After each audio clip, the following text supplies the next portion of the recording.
ধুনীয়া যোৰা দেখুৱাই আহিছে পিয়ৰ মাছৰাজ হয় ব্লাউজ পিছো আছে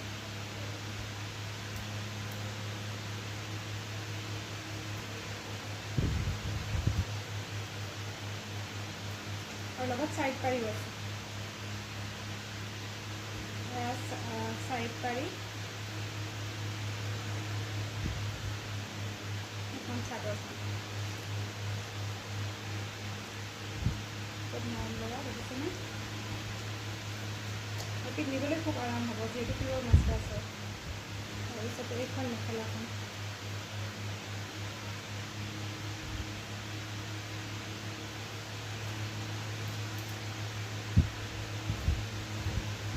যদি ভাল লাগিছে স্ক্ৰীনশ্বট ল'ব পিয়ৰ মাছৰাজ হয় আৰু সাইড পাৰিটো যেতিয়া লাগি উঠিব তেতিয়া খুব ধুনীয়া লাগিব সাইড পাৰিটো এবাৰ দেখুৱাইছোঁ